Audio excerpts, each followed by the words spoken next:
Si Noah ay ipinanganak bilang ika-13 anak sa pamilya ng hari, isa sa 13 prinsipe ng imperyo na ipinanganak mula sa baywang ng hari. Binuksan niya ang kanyang mga mata at nakita ang isang mabait na babae na nakatingin sa kanya. Nagtataka siya kung ang taong ito ay ang kanyang ina o isa lamang katulong. Pero bago pa niya malaman iyon, lumapit sa kanya ang mukha ng isang matandang lalaking may balbas na kalaunan ay naging kanyang ama, at ang hari ay lumapit sa kanya upang suriin siya mula ulo hanggang paa. Binanggit ng hari na tila nagmana si Noe sa kanya at sa kanyang ina, na agad namang umiwas, sinasabing ang mga mata at kilay nito ay katulad ng sa hari. Napansin ni Noah na nakikita niya ang sarili niyang stats, pero wala pa ring maintindihan para sa kanya. Biglang lumapit ang isa sa mga salamangkero ng palasyo at maingat siyang binuhat sa kanyang mga bisig bago ipinahayag sa hari na si Noah ay may kakayahang gumamit ng mahika ng tubig. Masayang tumatawa ang hari sa sinabi, sinasabing kapag nagbinata na si Noe, bibigyan siya ng mga lupain ng mga timugang kaharian kung saan nakatira ang karamihan sa mga angkan ng mga salamangkero ng tubig upang makapaghari siya sa kanila ng makatarungan. Sa puntong iyon, hiniling ng hari sa court mage na tingnan ang mga estatistika ni Noah, ngunit nang lumabas ang mga ito, natahimik ang buong korte, at kahit ang hari ay nahirapang maniwala sa kanyang sariling mga mata. Isa sa mga tao sa korte ang sumigaw na ito ay isang himala habang ang iba ay sumasabay sa pagbigkas na nagpalito kay Noah na pagkatapos ay sinuri ang sarili niyang estatistika at napagtanto na siya ay may estatistika ng isang SS na ranggo na hindi pa naririnig, lalo na kung nakamit ito sa pagsilang. 6 na taon ang lumipas mula ng araw na iyon at si Noah ay lumaki na bilang isang malusog na batang lalaki. Unti-unti niyang nalaman ang tungkol sa kaharian ng Mears na pinamumunuan ng kanyang ama, kung saan naging tahimik ang mga bagay sa loob ng ilang dekada, ngayon na namumuhay ng mapayapa ang mga tao nang walang anumang digmaan. Mahal ng buong publiko ang hari, gayon din ang kanyang mga anak na sinasamba ng mga lokal at ng mga marangal na pamilya ng bansa. Ngunit hindi naman talaga interesado si Noah sa mga intriga sa politika ng kaharian, dahil may natuklasan siya sa nakalipas na 6 na taon tungkol sa kanyang sarili. Lumabas na may espesyal siyang talento na walang ibang nakakaalam. Maaari siyang makinabang sa XP ng kanyang mga nasasakupan, na nangangahulugang habang mas maraming katulong siya, mas lalakas siya.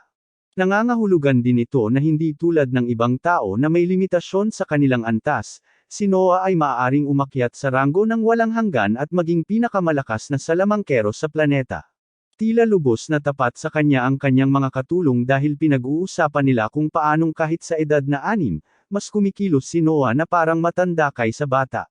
Hindi nagtagal ay pumunta siya sa silid kainan para mag-almusal at naisip niya kung paanong limitado pa ang kanyang kakayahan at kasanayan sa puntong ito dahil sa kanyang murang edad, ngunit kung patuloy siyang magsanay, dapat ay patuloy siyang lumaki ng mabilis at malampasan din ang kanyang mga nakatatandang kapatid. Naputol ang kanyang mga iniisip ng isang magandang dalaga na nagngangalang Evelyn, na nagsabi sa kanya na parehong dumating upang bisitahin siya ang koronang prinsipe ng kaharian at ang ika-4 na prinsipe. Nagpasya si Noah na mabilisang tapusin ang kanyang agahan, dahil kahit na mga kapatid niya ang mga ito, hindi niya dapat pinaghintay ang korona ng prinsipe at ang buong kaharian. Hindi nagtagal ay pumasok siya sa silid bisita at lumuhad habang binabati ang kanyang nakatatandang mga kapatid, ang tagapagmana sa trono na si Albert at ang ika-4 na prinsipe na si Henry. Tiningnan ni Albert si Noah nang may malamig na mata, tinanong kung saan siya nagpunta, habang mas mainit naman siyang sinalubong ni Henry, sinasabing tila lumalaking magalang na binata si Noah. Sinabi ni Albert na magiging magaling na counselor si Noah balang araw at sinabi sa kanya na may regalo siya para kay Noah.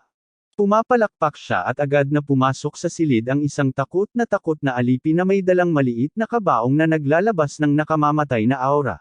Nalilito si Noah sa kakaibang regalo, ngunit inutusan ni Albert ang katulong na buksan ang kabaong na napilitan siyang gawin ng may pag-aalinlangan. Sa sandaling buksan niya ang kabaong, isang aura ng mga patay at naghihingalong lalaki ang sumabog sa silid na malinaw na nararamdaman ni Noah habang nakatitig sa espada sa loob ng kabaong, nagtataka kung ano ang naramdaman niya.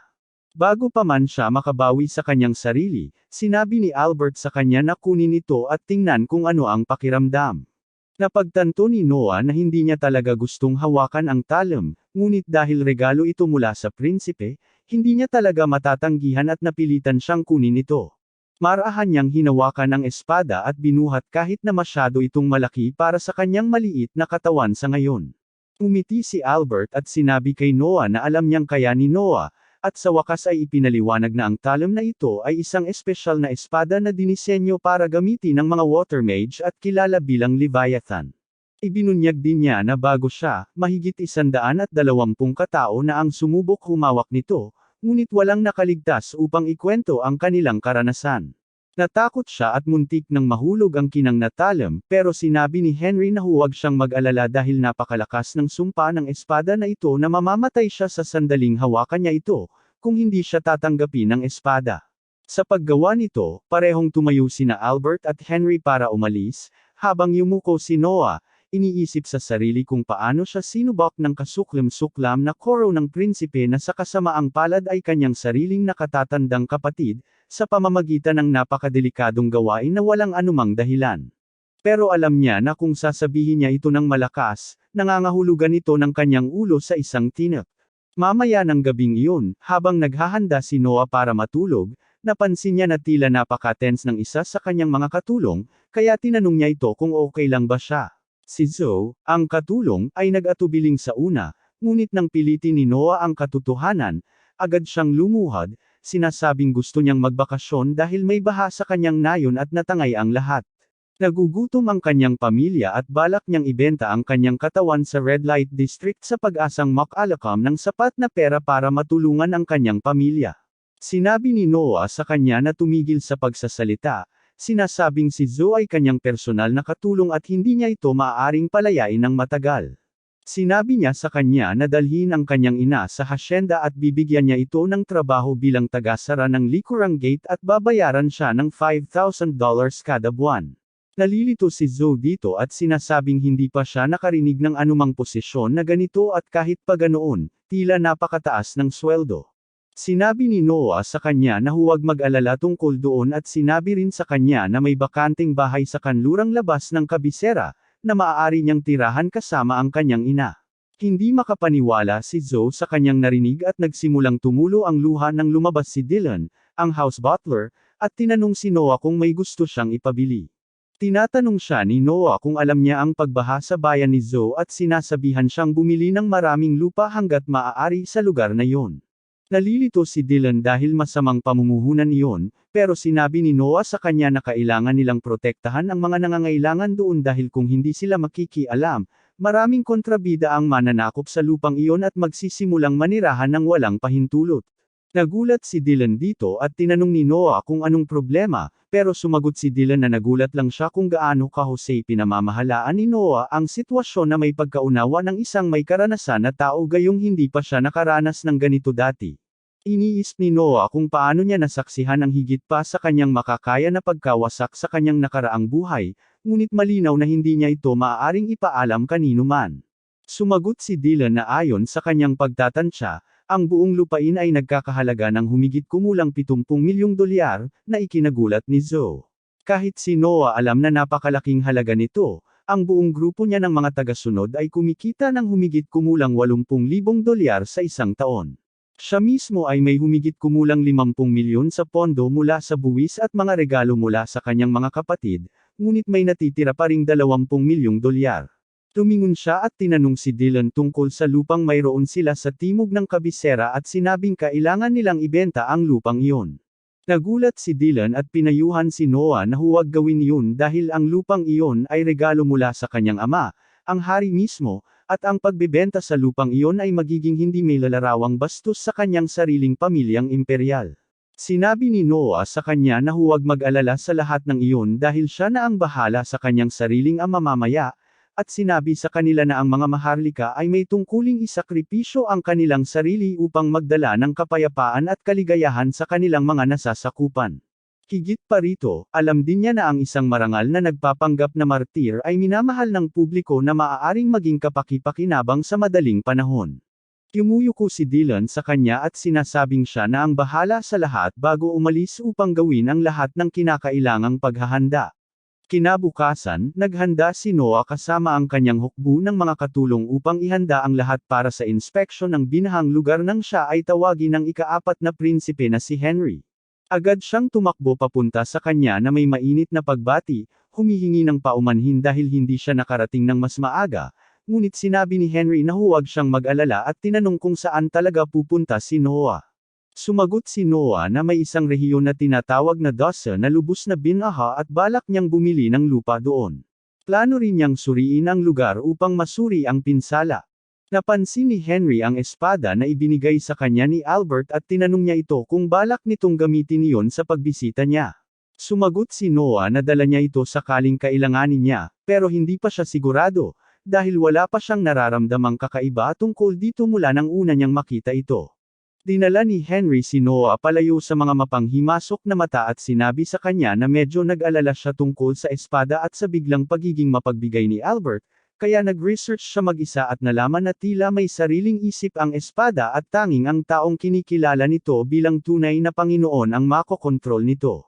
Naalala ni Noah ang pananaw na nakita niya tungkol sa lahat ng naunang taong sumubok na maging bihasa dito at napagtanto na ang espada na ito ay parang asong ulol at kailangan niyang paghirapan ang pagmamay-ari nito bago niya ito tunay na maangkin. Sinabi ni Henry sa kanya na mag-ingat at pinayuhan na huwag gamitin ito maliban kung talagang kailangan, dahil may masamang pakiramdam siya na kukunin ng espada ang kanyang buhay, katulad ng ginawa nito sa daan-daang tao bago siya. Sa babalang iyon, umalis si Noah patungo sa rehiyon ng Dasa at nagulat sa antas ng pagkasira na dulot ng mga baha. Sinabi niya kay Dylan na alamin ang opisina ng gobyerno na malapit at alamin ang mga titulo ng mga lupang ito, pagkatapos ay lumipat siya sa nayon kasama si Zoe upang mas maunawaan ang nangyayari sa lugar. Napansin niya ang mga lalaki sa mga kabong ginawa ng walang kahirap-hirap na nagtitipon-tipon para makuha ang tulong na pagkain mula sa gobyerno, na nagpasaya sa kanya ng kaunti, ngunit ganap na nawala ang saya nang kumagat siya sa masamang lugaw na inihahain sa kanila. Hindi siya makapaniwala kung paanong napakababa ng pamantayan ng gobyerno at balak pa sanang tawagin ng lokal na opisyal ng lugar na ito, nang sa kabutihang palad, pumasok sa lugar ang lokal na opisyal, na nagngangalang Lord Garl, para sa isang inspection. Inaasahan ni Noah na gagawa siya ng aksyon laban sa kakilakilabot na kalidad ng pagkain, ngunit nagulat siya nang tinakpan ng lalaki ang kanyang ilong at tiningnan ang lugaw bago sinabing sapat na ito, na nagpasaya sa mga kusinero na talagang sinasamantala ang sitwasyon. Sinabi sa kanya ng punong tagapagluto na handa na ang kanyang pagkain sa mansyon at agad na nagpasya si Garl na umalis patungo sa handaan na naghihintay sa kanya. Hindi na matiis ni Noah ito at agad siyang humarap upang kausapin ang lalaki. Tinawag niya si Garl na isang korap na maliit na bastardo na may maliit na ari, na tumama sa kanya kung saan siya pinakamasakit, at agad na bumunot ng espada ang lalaking may marupok na ego laban kay Noah. Agad na tinawag ni Noah ang espada ng Leviathan na ibinigay sa kanya ni Albert, umaasang mapapatay siya nito, at agad na lumipad ang espada patungo sa kanya. Sa una ay akala niya susunod lang sa kanya ang espada, ngunit bigla niyang natanto ang tunay na lakas ng espada ng ito ay magsimulang lumaban sa kanya, sinusunog siya ng makapangyarihan at nakakatakot nitong aura. Gayunpaman, tumanggi si Noah na umatras at nagpatuloy siya hanggang sa wakas ay nagtagumpay siyang malampasan ang espada, tuluyang nakontrol ang maalamat na talim. Nang matapos iyon, wala nang pagkakataon si Garl, dahil madaling napigilan ni Noah ang kanyang atake at nagpasya na ang parusa para sa pagdaraya sa mga lokal noong panahon ng sakuna ay walang iba kundi kamatayan. Sa isang mabilis na saksak, pinutol ni Noah ang ulo, na ikinagulat ng lahat sa lugar. Agad silang pinalibutan ng mga gwardya, at malapit na siyang ma-lynch, pero binasag niya ang espada sa lupa, na lumikha ng napakalalim na butas sa lupa, na ikinagulat ng lahat. Ang kaguluhan ay nakatawag ng pansin ng kabalyerong nagngangalang Rowan na bagong hirang bilang tagapamahala ng lugar na ito, at agad niyang nakilala si Noah at lumuhad sa harap niya.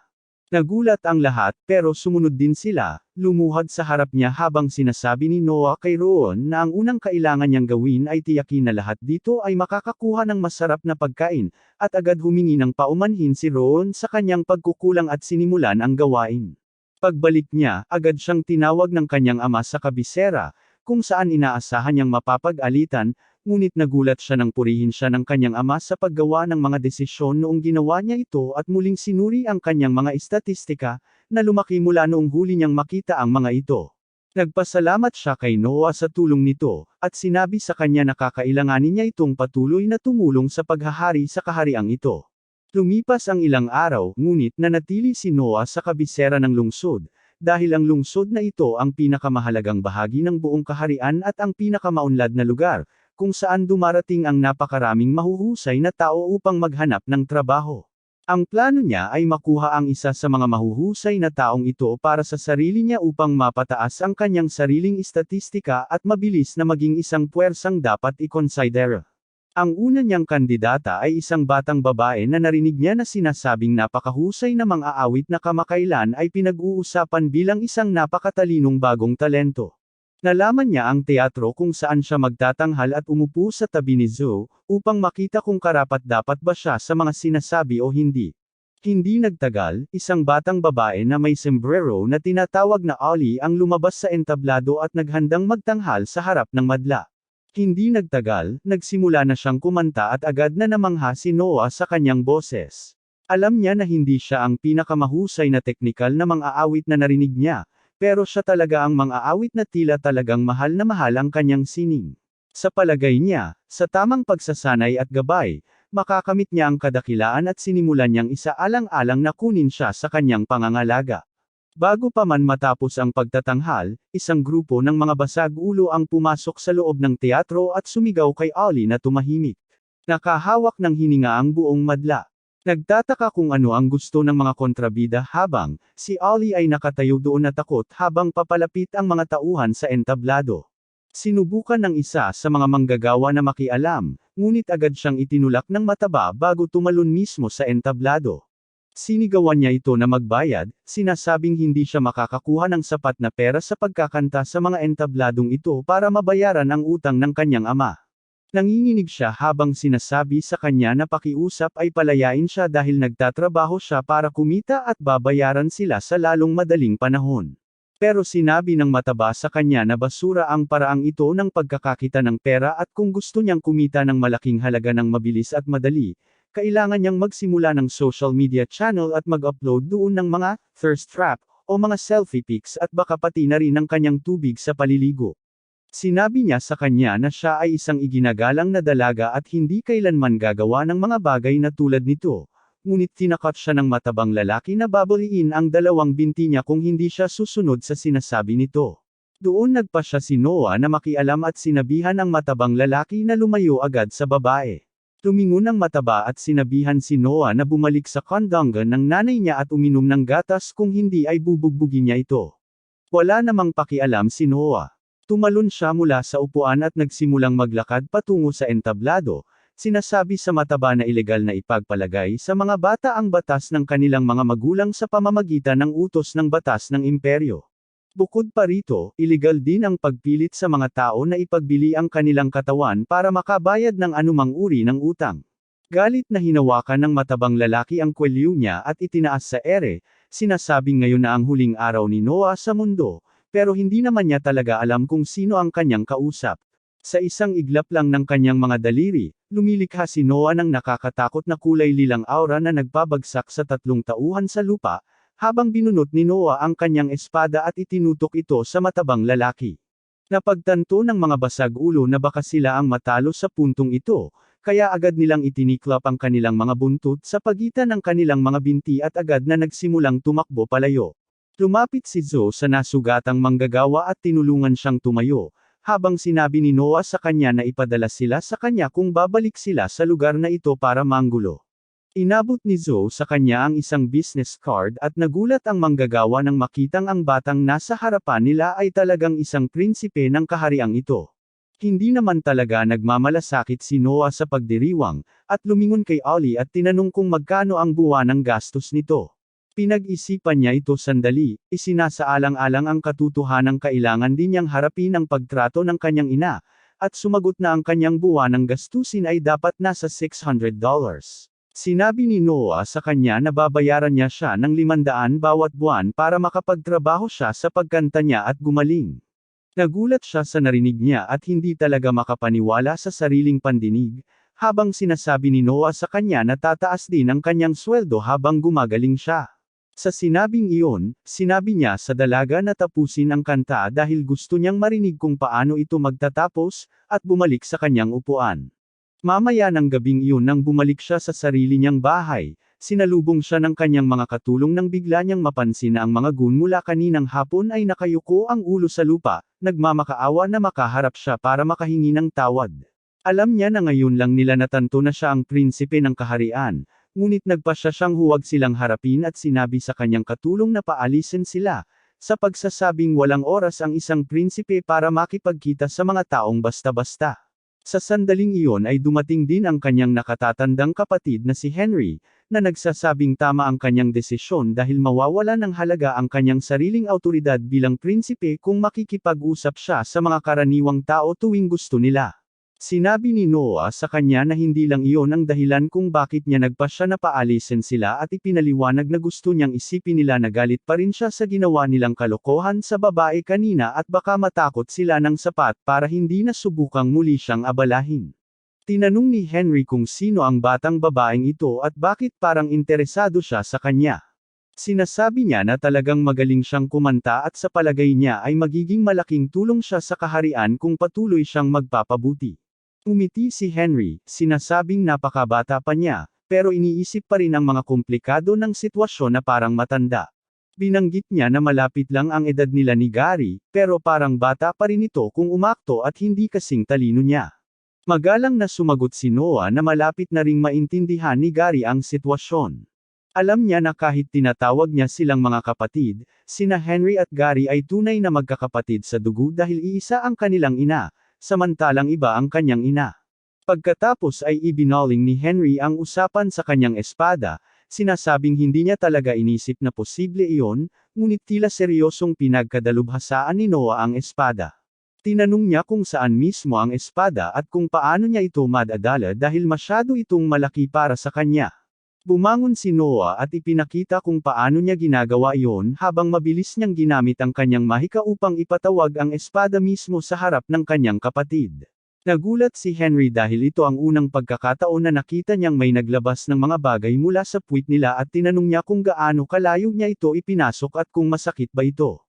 Sinabi ni Noah sa kanya na hindi naman ganoon at pinaliit lang niya ang espada hanggang sa maliit na sukat at pagkatapos ay itinago ito mismo sa loob ng kanyang manggas. Napatigil sa pagsasalita si Henry at bumalik sa pagkakaupo ng malakas, sinasabing may buntong hininga na si Noah ay talagang humahanga sa kanya dahil ang espada ay dating itinuturing na sinumpa at inilagay kasama ang lahat ng iba pang kayamanan ng bansa sa loob ng mahigit 2 siglo sa puntong ito, at walang sinuman sa nakasulat na kasaysayan ang kilalang nakasakop sa talam na iyon. Mamaya ng gabing iyon, nagpasya si Noah na pumunta sa isang pagdiriwang na inimbatan siya at nakita niya pa rin sa lupa ang mga gun. Muling nagalit ang mataba dahil patuloy siyang binabalewala at sumigaw na kaya niyang patayin ito kahit saan niya gusto kaya huwag daw itong magpanggap na mataas at makapangyarihan. Bilang ganti, nagpalabas lang si Noah ng kaunting enerhiya mula sa kanyang espada na agad na nagpabagsak muli sa tuhod ng mataba. Pagkatapos ay sumakay si Noah sa karwahe at dinagtagal ay nakarating sa kanyang patutunguhan, kung saan siya binati sa loob ng isang matandang lalaki na nagngangalang Ray. Agad nagsimulang yumangay ang ballroom sa tuwa nang kumalat ang balita tungkol sa ika-13 prinsipe sa loob. Tinatanong ni Ray si Noah tungkol sa espada na dala niya at sumagot ito na ito ang maalamat na espada na akala ay sinumpa at ipinagkaloob sa kanya ng koro ng prinsipe na si Albert.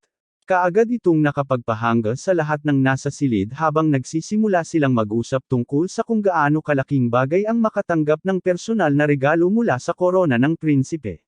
Isa sa mga lalaking naroon na may marupok na ego ay agad na nagbitaw ng ilang walang katuturang bagay tungkol sa kung paanong ang espada ay dapat na isang repliko lamang ng laruan, hindi na mamalayan na napakalakas ng kanyang pagsasalita na naririnig ito ng lahat sa silid. Tuluyang tumahimik ang ingay sa silid habang nakatingin ang lahat kay Noah, habang ang lalaki naman ay nagsimulang umihi sa pantalon sa pagtataka kung ano ang mangyayari ngayon. Hindi man lang gumalaw si Noah pero biglang sumabog ang isang nakamamatay na aura mula sa kanyang espada at tinakton ang buong silid, na naglagay sa kanila sa isang kawalan ng malay.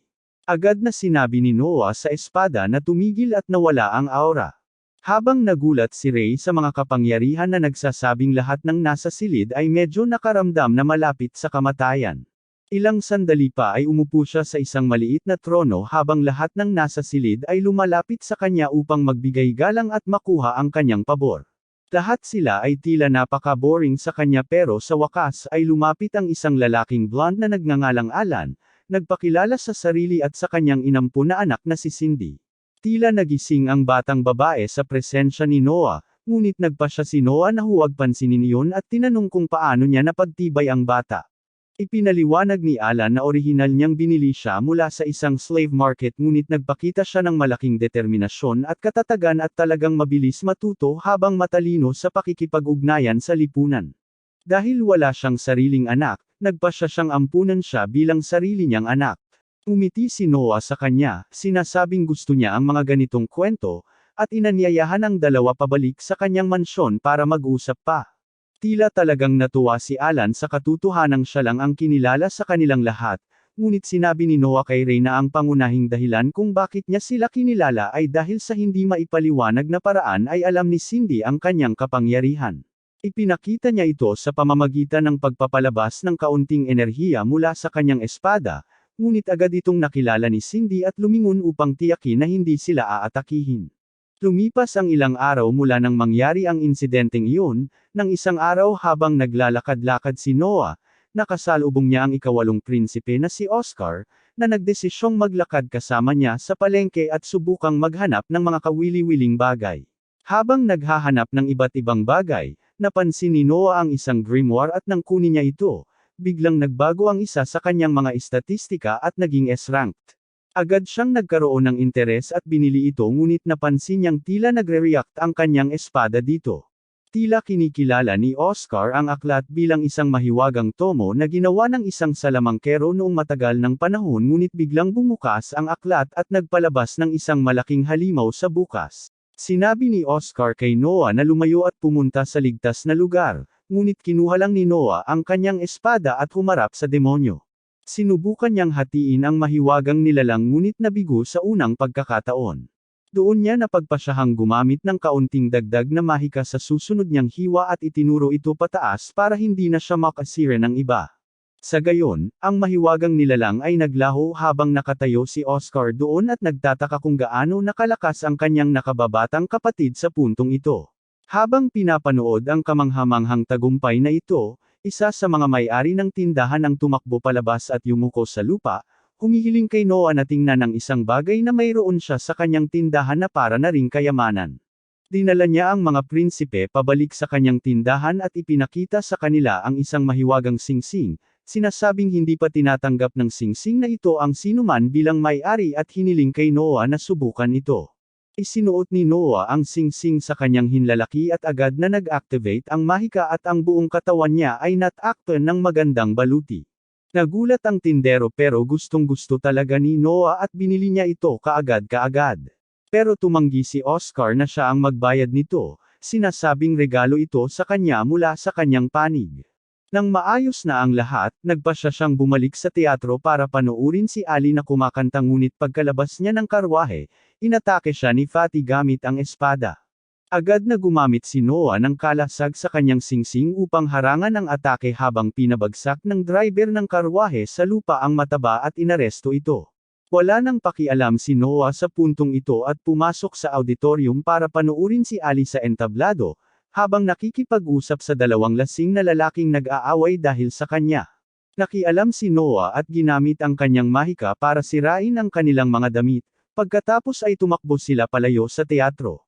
Pagkatapos ay tinawag niya ang may-ari at sinabi sa kanya na nadismaya siya sa seguridad o sa kawalan nito sa sinihang ito, at inalok siyang bilhin ang buong lugar.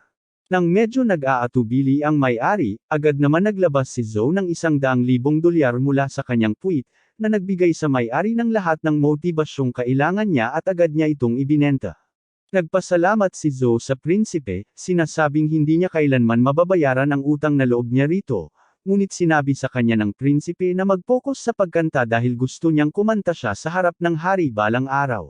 Sa paggawa nito, muli siyang umupo sa madla habang sinimula ni Ali ang isa sa kanyang mga kanta na espesyal na inihanda para sa kanya. Kinabukasan, tinulungan siya ng lahat ng katulong ni Noah na maghanda at pagkatapos ay sinabihan siyang may appointment siya ngayon. Habang binabasa ni Noah ang kahilingan para sa isang pagpupulong mula sa isang lalaking nagngangalang Ded, na siyang gobernador ng rehiyon ng Holdjoy na sakop ni Noah, nagpasya siyang makipag-usap ng maayos sa kanya tungkol sa kasalukuyang kalagayan ng kanyang teritoryo. Sinabihan ni Noah ang mga katulong na papasukin ang lalaki at pagkatapos ay sinimulan ang drip farming ng walang dahilan. Maya-maya, lumuhad si Ded sa harap ni Noah habang ipinakikilala niya ang kanyang sarili bilang gobernador general ng Holdjoy.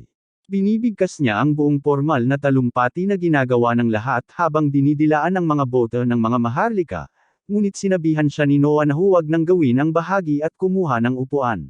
Nang makaupo na sila, sinabi ni Noah na nagkita na rin sila dati at pinatotohanan ito ni Ded, na sinabing bumati siya sa kanya mga 18 buwan na ang nakalilipas nang italaga siya mismo ng emperador bilang gobernador ng Holdjoy. Tinanong siya ni Noah kung kumusta ang kanyang trabaho sa kasalukuyan, lalo na't nagkaroon ng malaking baha sa Holdjoy at si Ded ang kailangang mag-asikaso ng mga bagay-bagay pagkatapos nito. Ang malungkot na ekspresyon sa mukha ni Ded ang nagbigay kay Noah ng sagot, at alam niyang hindi maganda ang mga bagay-bagay. Ang Holdjoy ay isa sa mga pangunahing lugar na nagpo-produce ng mga butil sa imperyo, ngunit ito ay medyo mahina sa pagbaha, tulad ng mga DM ng sinumang disenteng babae sa social media. Kaya naman itinalaga ng emperador si Ded bilang gobernador nito, dahil nagmula siya sa lupain ng mga salamangkero ng tubig, at inakala ng lahat na may magagawa siya tungkol sa sitwasyon ng pagbaha. Nagpasya si Noah na alamin muna ang mga problemang kinakaharap niya bago siya husgahan at tinanong kung ano ang problema. Sumagot si Ded na wala silang pondo, at kung walang pera, walang magagawa. Hindi makapaniwala si Noah dahil utos ito ng imperyo na mag-issue ng pondo para muling itayo ang Holdjoy, at sumagot si Ded na ang ministeryo sa loob ng bansa ay hindi gumagamit ng kanilang pondo, at palagi silang gumagawa ng ilang dahilan tuwing sinusubukan niyang bawiin ang mga pondong iyon. Naiintindihan na ni Noah ang buong sitwasyon ngayon, at agad niyang sinabihan si Ded na sumunod sa kanya sa bahay ni Finance Minister Maverick, na abala sa pagkain ng mock-atas na steak para sa almusal. Patuloy niyang tinatakpan ang kanyang kulubot na bibig habang tinatanong kung ano ang dahilan kung bakit siya dinadalaw ng isang prinsipe, at agad na nagsimula si Noah sa kanyang trabaho. Tinanong niya ang matandang walang hiya kung bakit hindi niya ibinibigay kay Ded ang perang kailangan niya para muling itayo ang Holdjoy, at sinabi ni Maverick na may mabuting dahilan siya para doon. Binalaan siya ni Noah na kung sasabihin niyang hindi maiintindihan ng isang bata ang dahilan, papakainin niya ito ng steak mula sa kanyang puwet, at naiinis ang matandang mataba dito, ngunit hindi niya maaaring sagutin ang isang prinsipe. Pumayag siyang ipaliwanag ang kanyang mga dahilan, at sinabing dumanas si Holdjoy ng matinding baha, kaya ipinakita ng emperador ang kanyang kagandahang loob at pinalaya sila sa pagbabayad ng anumang buwis para sa taon. Sinabi niya na dapat nilang gamitin na lang ang perang natipid nila mula sa hindi pagbabayad ng buwis para muling itayo ang mga ito, at agad na binatikos ni Noah ang ministro sa kanyang kalokohan. Ipinaalala niya sa kanya na kinansela ng emperador ang mga buwis dahil walang perang pambayad ang mga tao ng Holdjoy. Tinanong niya si Maverick kung paano siya nang ahas na magsalita na parang may pera ang mga tao ng Holdjoy, at pagkatapos ay tinanong kung minamaliit ba niya siya dahil bata pa siya. Nauutol si Maverick nang marinig ito, at nagpas siyang baguhin ang kanyang kwento. Sinabi niya na ang ministry ng pananalapi ay hindi maaaring maglaan ng anumang pera para sa muling pagtatayo ng Holdjoy ngayon, dahil nagtatayo sila ng isang summer retreat para sa emperador. Sinubukan niyang kumbansihin si Noah na dahil gagamitin ng emperador ang summer retreat, dapat itong maging engranding lugar, at nagtatayo sila ng isang buong lungsod sa paligid para mabigyan siya ng antas ng karangyaan na nararapat sa kanya. Naisip ni Ded na nawala na ang lahat ng pag-asa dahil wala silang masabi kapag nasangkot ang pangalan ng emperador, ngunit nakalimutan niya na si Noah ay literal na anak ng emperador. Inutusan niya ang matandang halimaw na tumigil sa pagsasalita ng walang kabuluhan, dahil nilapastangan niya ang emperador sa pagsasabing gusto niya ng isang marangyang summer villa habang ang kanyang mga tao ay nahihirapang mabuhay. Alam ni Maverick na kung mapapatunayang nagkasala siya ng pagsisinungaling tungkol sa emperador, ang kanyang buong pamilya ay mawawalan ng buhay kasama niya, at agad siyang lumuhad. Sinabi kay Noah na hindi niya naiintindihan ang sitwasyon. Nangako siya na agad niyang ipamamahagi ang pondo kay Holljoy, at inutusan ang kanyang mga tauhan na simulan agad ang gawain. Bumalik si Noah sa mahinahong pag-inom ng tsaa pagkatapos manalo sa labanan ng talino laban kay Maverick, at tunay na humanga si Dead sa kanyang kasanayan sa negosasyon. Sinimulan niyang takpan ng salamin si Noah, sinasabing mayroon siyang napakatalinong kakayahan at madali niyang naunawaan ang mga kontradiksyon ng isang batikang sinungaling. Humingi siya ng paumanhin sa pagtatangkang gamitin siya para makakuha ng pondo at bumagsak sa lupa kay Gravel. Napagtanto rin ni Noah na sinusubukan lang ni Dead na gamitin ang kanyang impluensya bilang isang prinsipe para hikayatin ng ministro na bigyan siya ng pera, ngunit hindi niya yun iniinda dahil makakatulong sana siya sa kanyang mga tao sa anumang paraan. Matapos makuha ang pondo, agad na umalis si Dead upang muling itayo ang kanyang teritoryo, at saka lamang dumating ang isang mensahero mula sa palasyo, na nagsasabing agarang ipinatawag ng emperador si Noah. Hindi nag-aksaya ng oras si Noah at bumalik sa palasyo at binati ang kanyang ama, na nagpapakain ng mga kalapati upang mapahinga ang kanyang isipan. Sinimulan ng emperador ang usapan sa pamamagitan ng pagpuri kay Noah sa ganap na pagtalo sa sakom na ministro ng pananalapi gamit ang kanyang talino, at natulala si Noah na alam ng kanyang ama ang mga bagay na nangyari. Napakalakas ng kanyang mga pagdududa na nahulaan na ito ng emperador, at sinabi niya sa kanyang anak na ang impormasyon ang pinakamahusay na sandata na maaari niyang makuha, at kailangan niya itong panatilihing maayos. Isinapuso ni Noah ang payong iyon, at pagkatapos ay sinabi na ginawa lang niya ang natural na bagay sa pamamagitan ng pagsupil sa ministro ng pananalapi. Sumagot ang emperador na ang paggawa ng tama ay hindi madali para sa karamihan ng mga tao, dahil naaakit sila ng pambabala at nawawala ng landas sa kung ano ang tama. Tumingon siya at tinapik si Noah, na sinasabing mas mahusay na siya kaysa sa karamihan ng mga tao sa mundo sa edad na 6. Pagkatapos ay hiniling niya kay Noah na tumayo, at pinuri ang kanyang kakayahang maging dalubhasa sa maalamat na espadang Leviathan, na ang madilim na kasaysayan ay kinatatakutan ng lahat ng sumusubok na gamitin ito. Napagtanto ni Noah kung gaano kapanganib ang espada matapos makakita ng maraming halimbawa, at pagkatapos ay sinabihan siya ng kanyang ama na dapat din niyang matutunan ang mga pamamaraan sa wastong paggamit ng kanyang sandata. Para sa layuning iyon, nag-ayos siya ng isang instructor sa pag-espada para sa kanya. Kaagad, isang batikang kabalyero na nagngangalang Damian ang lumuhad sa harap ng emperador at ni Noah. Ipinakilala siya ng emperador bilang ang pinakamagaling na espadador sa imperyo, at hiniling kay Noah na matuto ng mabuti mula sa kanya. Agad na humingi ng pahintulot si Damian sa emperador para sa isang labanan sa prinsipe, dahil gusto niyang makita ang kanyang hilaw na kasanayan at potensyal bago siya kunin bilang isang estudyante. Pinagbigyan siya ng emperador ng pahintulot, at napagtanto ni Noah na lubos na nagtitiwala ang kanyang ama kay Damian. Hinugot ni Damian ang kanyang malaking espada at sinabihan si Noah na atakihin siya sa anumang paraan na gusto niya. Tumayo si Noah, ngunit nagsimulang kumilos ang kanyang espada. Sinubukan niyang supalan ito at inatake si Damian, na humanga sa kanyang unang suntok.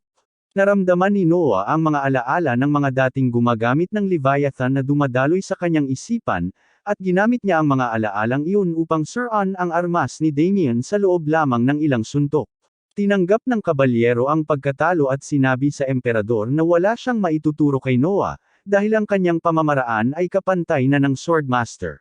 Buong pagmamalaking natawa ang emperador nang marinig ito, at nagpasya siyang gantimpalaan ang husay ni Noah sa pamamagitan ng paggawa sa kanya bilang punong hukom ng pagsusulit sa pagpili ng kabalyero ngayong taon.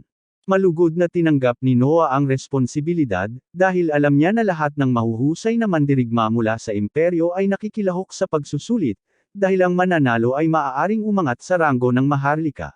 Alam niya na ang unang trabaho ng mananalo ay maging nasasakupan ng punong hukom, at nararamdaman niya na maaari siyang maging mas malakas pa sa isang malakas na mandirigma sa ilalim ng kanyang pamumuno. Pagkatapos ay tinanong ng emperador si Noah kung gusto niyang idaos ang pagsusulit sa elimination mode o sa format ng liga.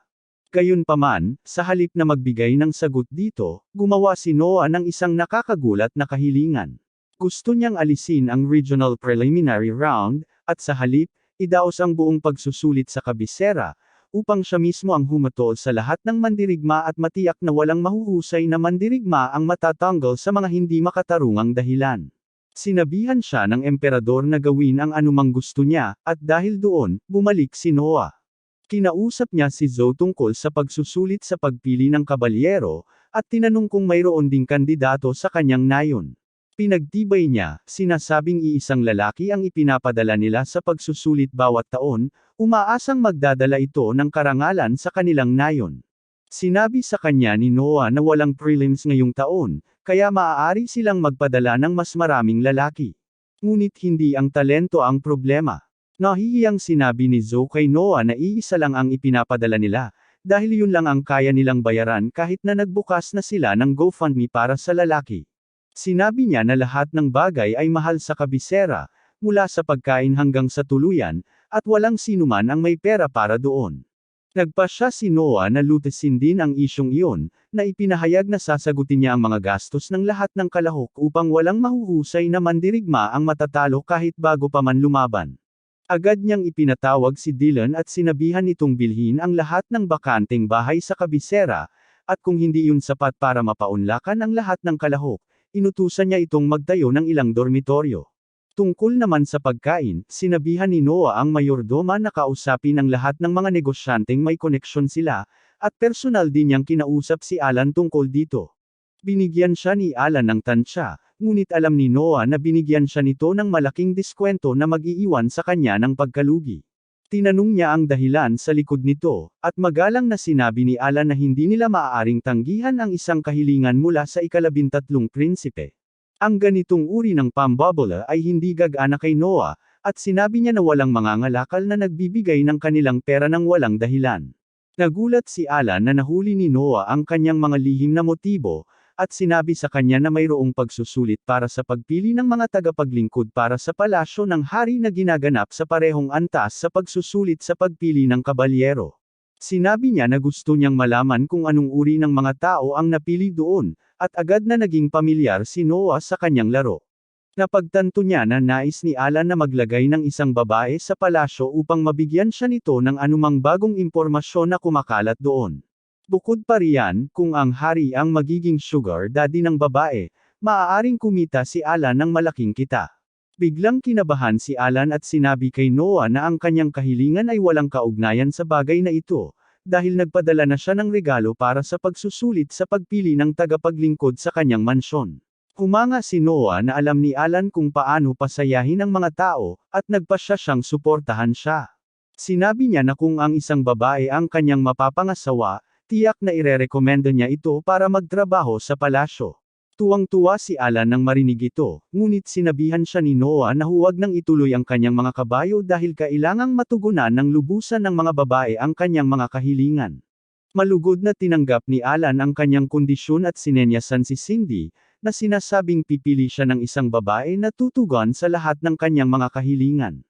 Pagkatapos ay lumuhad siya sa harap ni Noah, sinasabing lubos siyang nagpapasalamat na ang isang prinsipe ay nagbigay biyaya sa isang ordinaryong mangangalakal na tulad niya sa kanyang kabaitan at matalas na pagmamasid, at nais niyang idagdag ang simbolo ng ika-13 prinsipe sa kanyang mga tindahan upang patunayan ang kanyang katapatan dito.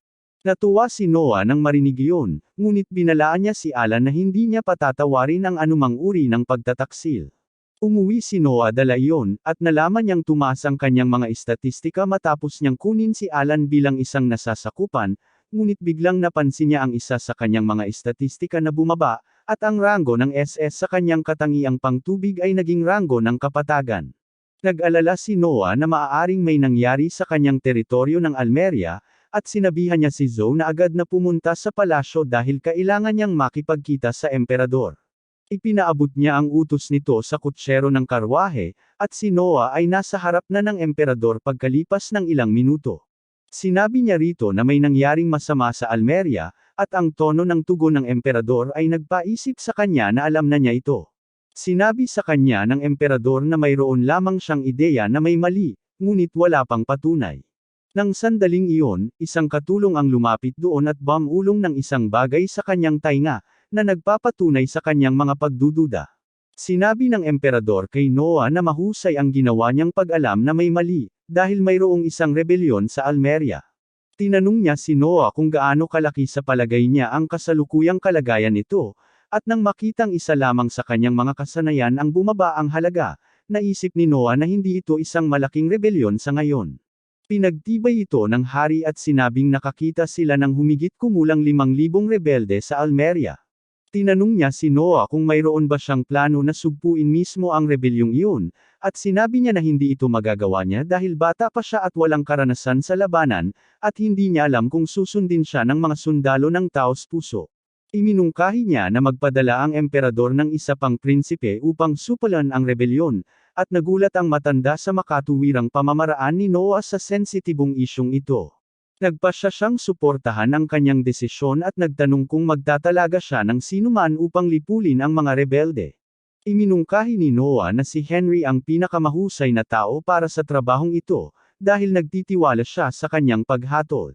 Ipinadala ng emperador si Henry kasama si Noah upang supalan ang mga rebelde, at tinanong ni Henry si Noah kung sigurado ba siyang gusto niyang may iba pang kumuha ng karangalan, dahil ang merito sa larangan ng digmaan ay makakatulong sa kanya sa hinaharap.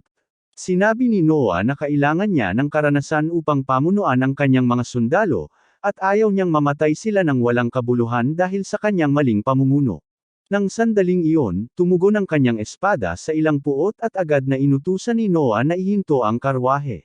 Nalaman niya na may ilang mga kaaway na naghahabol sa kanyang buhay, at nagpasya na harapin sila ng harapan sa halip na umasa sa tulong ng kanyang kapatid.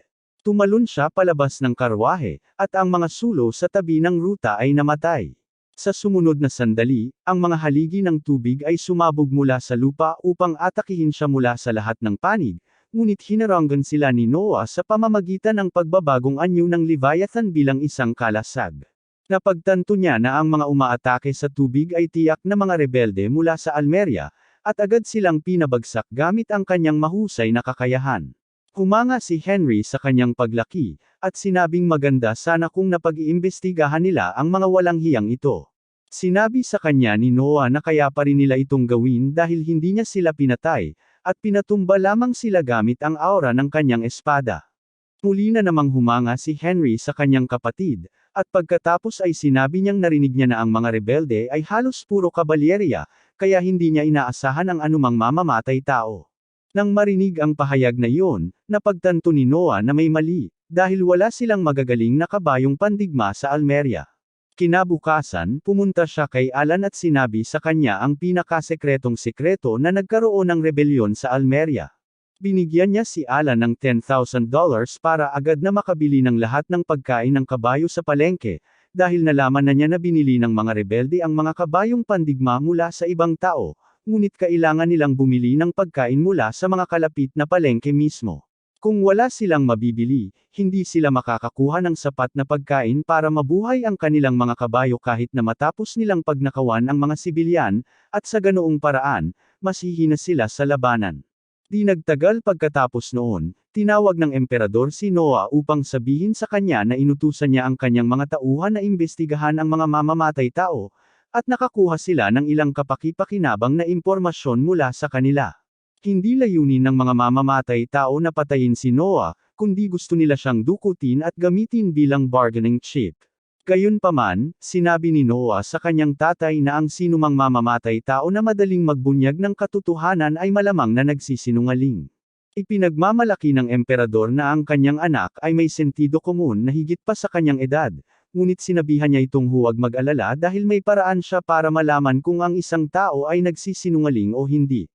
Hindi talaga interesado si Noah sa sining ng pagpapahirap, kaya nagpasya siyang maniwala sa sinasabi ng emperador.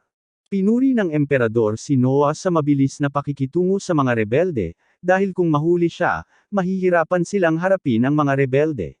Bukod pa riyan, natuwa siya na naisip ni Noah ang estratehiya na ituon ng pansin sa mga kabayo ng hukbo ng mga rebelde.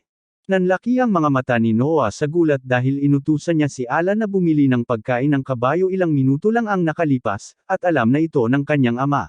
Patuloy na pinupuri ng emperador si Noah, na sinasabing kahit sino ay mag-iisip ng estratehiya sa gutom, At gusto talaga ni Crown Prince Albert na gutuman ang mga rebelde para gawing halimbawa sila. Gayunpaman, nagpasya si Noah na ituon ang pansin sa kanilang mga kabayo upang mabawasan ang kanilang lakas, at ginamit niya ang sarili niyang pera para doon. Tinapik ng emperador ang kanyang balikat, sinasabing mayroon siyang magagandang ideya at lakas ng loob na kumilos agad, na hindi madaling gawin. Nakaramdam si Noah ng panibagong kilig sa loob niya matapos siyang purihin ng kanyang tatay, at pagkatapos ay nagpasya ang emperador na gantimpalaan siya para sa kanyang matalinong pag-iisip. Pinayagan niya si Noah na magdagdag ng espada sa kanyang crest, na isang mas malaking gantimpala kaysa sa inaakala mo. Sa isang bansang puno ng mga mandirigma, walang sino man ang maaaring magdagdag ng espada sa kanilang crest nang walang pahintulot ng emperador, at kung gagawin nila ito, maaari silang patayin. Samantala, ang pagkuha ng pag-aproba ng emperador na maglagay ng bandila sa crest ay isang malaking karangalan para sa sinuman, at sinikap ni Noah na itago ang kanyang pananabik sa pagkamit ng malaking gantimpalang ito. Maya-maya pa ng araw na iyon, binisita ni Alan si Noah na naglakad papalapit sa kanya ng may maliliit na hakbang at ilang minuto lang ang lumipas bago siya naabutan. Sinabi ni Noah na maaga pa siya at sumagot si Alan na alam niya ang lahat ng uri ng pagkain na ibinibenta sa palengke, at pati na rin ang mga ruta kung saan ito dinadala, kaya hindi magiging mahirap bilhin ang lahat ng ito. Gayunpaman, nag-aalala siya na si Carfan, ang pinuno ng mga rebelde, ay isang malupit na lalaki na hindi titigil sa anumang bagay upang makamit ang kanyang layunin. Binalaan niya si Noah na mag-ingat sa pakikitungo sa kanya. Nang dumating ang isang katulong upang sabihin sa kanya na may isang nasugatang lalaki sa kanilang gate, nagpasya si Noah na tingnan kung ano ang nangyayari, at natagpuan ang isang malubhang nasugatang kabalyero, na lumuhad sa harap niya at sinabing isang rebelyon ang nagsimula sa Almeria. Inaangkin niya na ang kanyang nakatataas ay kasangkot din sa rebelyon, ngunit hindi niya ito sinundan, at sa halip ay pumunta rito upang magulat sa prinsipe. Inisip ni Alan na isinugol ng kabalyero ang kanyang buhay nang walang kabuluhan dahil alam na nila ang tungkol sa rebelyon, ngunit nagpasalamat si Noah sa kabalyero at inutusan ang kanyang katulong na gamutin ang kanyang mga pinsala. Nagsimula siyang maglakad palayo, ngunit pagkatapos ay lumingon at nagutos na bigyan ang kabalyero ng $1,000 bilang gantimpala. Sinundan siya ni Alan, tinanong kung bakit niya sinusunog ang kanyang pera sa pamamagitan ng pagbibigay ng gantimpala sa kabalyero para sa impormasyong mayroon na siya. Sumagot si Noah na hindi niya ginagantimpalaan ang kabalyero para sa kanyang impormasyon, kundi para sa kanyang katapatan at katapangan. Nang gabing iyon, pumasok si Zoe sa opisina ni Noah, na mukhang labis na nababagabag. Bumagsak siya sa lupa bago nagsalita, at tinanong siya ni Noah kung ano ang problema niya. Una siyang inalok ni Zoe ng isang supot na naglalaman ng $500 at pagkatapos ay isang maliit na bote. Sinabi niya na isang hindi kilalang lalaki ang nag-alok sa kanya ng gantimpalang ito para mapainom siya ng gamot na pampatulog at pagkatapos ay ibigay siya sa kanila. Napagtanto ni Noah na gusto siya ng mga rebelde anuman ang mangyari, at mas desperado sila kaysa sa mga maiinit na single mother sa lugar ko na nag-post ng kanilang mga ad sa lahat ng website. Tinanong niya si Zoe kung bakit niya dinala sa kanya ang bote, at nagsimula siyang umiyak. Inaangkin niya na sinabihan siya ng mga lalaki na papatayin nila siya kung hindi niya mabibigyan ng droga si Noah, ngunit hindi niya ito kailanman maaaring ipagkanulo. Tahimik na naglakad si Noah papunta sa kanyang mesa at sumulat ng tseke na $5,000 para kay Zoe. Sinasabi sa kanya na ito ang kanyang gantimpala sa hindi pagbibenta ng kanyang katapatan sa murang halaga. Nagsimulang umikot ang ulo ni Zoe sa halagang ito, at sinabi niya na hindi niya ito matatanggap, ngunit sinabihan siya ni Noah na maging mabuting babae at kunin ang gantimpala. Nagsimula siyang umiyak at magpasalamat sa kanya, ngunit sinabi ni Noah na kailangan niya itong gawin para sa kanya. Sinabi niya sa kanya na iinuman niya ang gamot at hihimatayin, at pagkatapos ay dadalhin siya ng babae sa mga lalaking nakipag-ugnayan sa kanya. Sinabihan niya siyang tumakas sa sandaling ibigay niya siya upang hindi siya patahimikin. Natatakot si Zoe sa naisip, ngunit nakapagdesisyon na si Noah na makipagkita sa mga desperado na rebelde. Pagkalipas ng ilang oras, nagising siya sa gitna ng kawalan at narinig ang mga kidnapper na nag-uusap tungkol sa kung paano ang pagpatay sa kanya ay ang huling paraan, at kailangan nila siyang panatilihing ligtas ayon sa utos ni Carfan. Hinayaan ni Noah na tuluyang mawala ang droga bago niya suriin ang kanyang sitwasyon at natuklasan niyang nakatali ang kanyang mga kamay at binti. Gayunpaman, hindi naging maganda ang paglalaro ng search and destroy ng mga rebelde, dahil hindi nila namalayan na itinatago ni Noah ang Leviathan sa loob ng kanyang tainga sa halip na sa kanyang puwit sa pagkakataong ito. Kinuha niya ito at ibinalik sa normal nitong laki bago ginamit ang kanyang mahiwagang singsing upang gumawa ng water blade upang putulin ang lubid na nagtatali sa kanya. Sunod, nagpasya siyang tingnan kung ano ang nangyari sa kanya sa pamamagitan ng mga alaala ng kanyang espada. Nakikita niya ang kanyang sarili na walang malay sa kanyang opisina at si Zoe na tumatakbo palayo habang pinalilibutan siya ng mga rebelde. Napagpasyahan nilang huwag siyang pansinin dahil ang pagpapalabas kay Noah sa kanyang mansyon ang pangunahing prioridad, at dinala nila siya sa isang bukas na karwahe. Nang makumplito ang buod, naghanda si Noah na harapin ang mga rebelde na nagpapahinga sa paligid ng apoy sa kampo. Nagalit ang pinuno ng grupo sa sinumang nagtali ng mga buhol at pagkatapos ay tumalon pababa si Noah dala ang kanyang espada. Pinaliit siya ng mga bandido at sinabihan siyang sumuko ng maayos dahil wala ang kanyang kapatid para protektahan siya sa pagkakataong ito. Isa sa kanila ang naglabas ng kanyang espada para bugbugin si Noah at hulihin ito. Ngunit hindi pa siya nakakahakbang nang sumugod si Noah at hinati ang lahat ng ugat at ugat sa kanyang leeg. Nang mamatay ang unang rebelde, natakot ang iba at sinabi ni Noah na gusto niyang makakuha ng impormasyon. Ngunit lahat ng narito ay mga hanggal na hindi alam na hindi si Henry ang tumalo sa mga mamamatay tao. Naghanda ang mga rebelde para lumaban, ngunit walang kahirap-hirap silang natamba ni Noah. Nang sandaling iyon, nakita niya si Zoe na pinamumunuan ng isang grupo ng mga kabalyero patungo sa kanya at tinanong siya kung ano ang ginagawa niya rito. Sinabi sa kanya ni Zoe na nag-alala ito sa kanya at dinala ang mga kabalyero para iligtas siya. Ngunit hindi na kailangan iyon dahil lahat ng mga rebelde ay natalo na. Tinawag ni Noah ang kapitan ng mga kabalyero at sinabihan siyang patayin ang mga rebelde. Isa sa mga rebelde ang naghulog ng kakaibang punyal at pupulutin na sana ito ng isang kabalyero. Ngunit naramdaman ni Noah na may mali at agad siyang sinabihan na tumigil.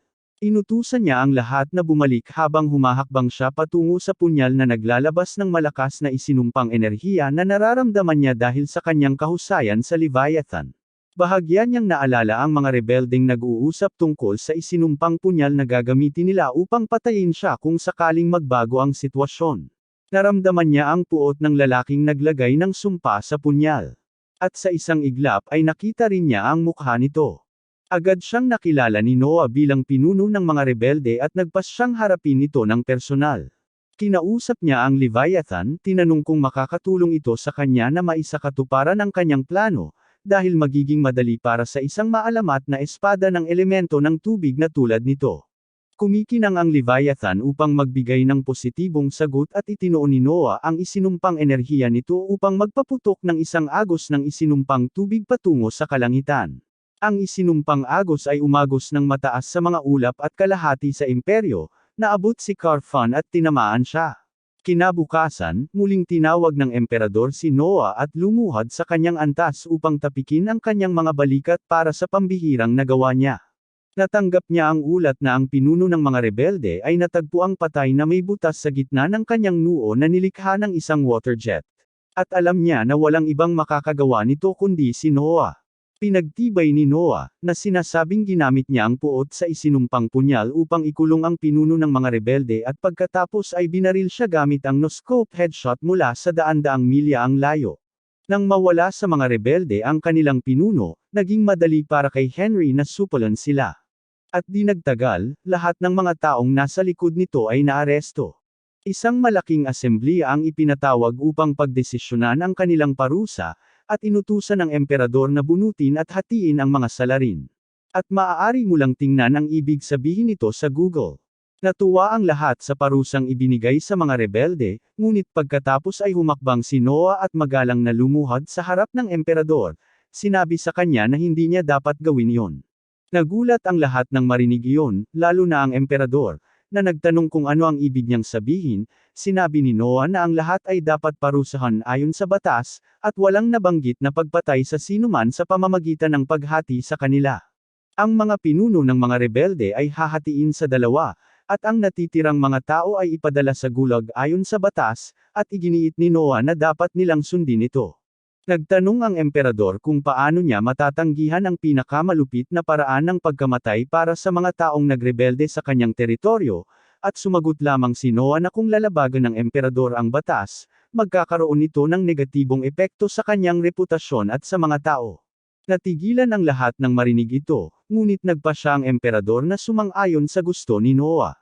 Sinabi niya na susundin nila ang batas, ngunit idinagdag niya na gusto niyang matanggap ng mga kriminal ang pinakamataas na parusa ayon sa batas ng walang anumang awa. Walang problema si Noah doon, at inutusan ng emperador ang punong ministro na tiyaking nasusunod ang batas sa pagpaparusa sa mga rebelde. Sinimulan ng buong korte na purihin si Noah sa kanyang matapang na pagharap sa emperador at pagwawasto sa kanyang pagkakamali, at sinimulan nila siyang gawing alamat sa hinaharap. Maging ang emperador ay ipinagmamalaki na si Noah ay nanindigan sa kanya at nagpasya siyang gantimpalaan siya sa pagpigil sa kanya sa paglabag sa batas. Nag-isip siya sandali, at pagkatapos ay nagpasya na gantimpalaan si Noah ng isang titulo. Inaangkin ng emperador na habang ang sinuman sa kanyang mga anak ay maaaring manindagan sa kanya, ibang bagay kung gagawin nila ito sa tamang dahilan. Ginawa yun ni Noah at ipinakita kung gaano siya katalino at katapangan sa buong korte.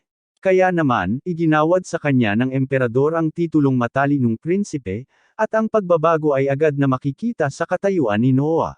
Sinabi pa nga ng emperador na kung ipinanganak si Noah isang dekada na ang nakalilipas, mas maganda sana ang kinalabasan. Ngunit hindi niya malinaw na sinabi na isa sana siyang kalaban sa trono. Biglang naghiyawan ang korte para kay Noah nang marinig ang pahayag na iyon, at pagkatapos ay tinanong siya ng emperador tungkol sa mga paghahanda para sa nalalapit na pagsusulit sa pagpili sa gabi. Humingi ng pahintulot si Noah na ibahagi ang kanyang mga plano mamaya, at pinagtibay ng emperador. Pagkatapos ng mga paglilitis sa korte, pumunta sila sa isang fountain area, kung saan nagsimulang humigop ng tsaa si Noah habang pinalilibutan siya ng 4 na tagapaglingkod na may hawak na mga balde ng tubig. Sa hudyat ni Noah, sinubukan nilang iwasak siya at basain. Ngunit ginamit lamang ni Noah ang kalasag sa kanyang singsing upang pigilan ang kanilang mga pag-atake. Hindi naintindihan ng emperador ang ibig sabihin nito kaya sinabi sa kanya ni Noah na hihilingin niya sa lahat ng kalahok na atakihin siya ng ganito at husgahan ang kanilang kasanayan batay sa kung gaano kalapit ang kanilang pag-atake sa kanya. Humanga ang emperador sa makabagong paraan na ito, ngunit naisip niya na may mga panganib na kaakibat ang pamamaraang ito. Buong kumpiyansang ipinahayag ni Noe na haharapin niya ang sinumang may sapat na lakas upang masira ang kanyang mga depensa, at muling humanga sa kanya ang emperador.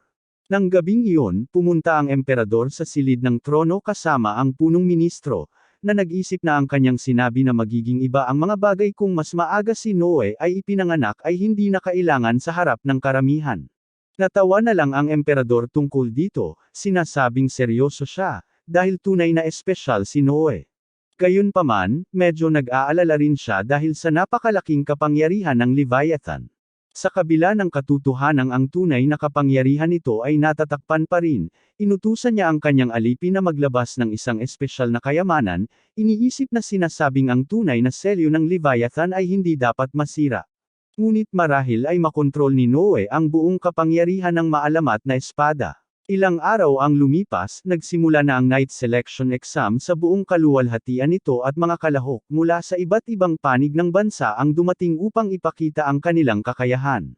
Ang buong populasyon ng Kabisera ay naruroon din upang masaksihan ang pagsusulit ng mga kabalyero dahil ito ay parang Super Bowl para sa kanila, at marami sa kanila ang nagpusta ng kanilang ipon sa kanilang paboritong mga mandirigma.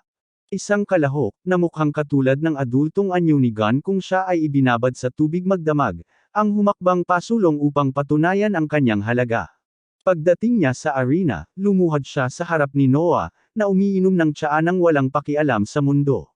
Iginuhit ng mandirigma ang kanyang espada at inikot-ikot ito upang magpainit ng kanyang mga pulso at pagkatapos ay inatake si Noah.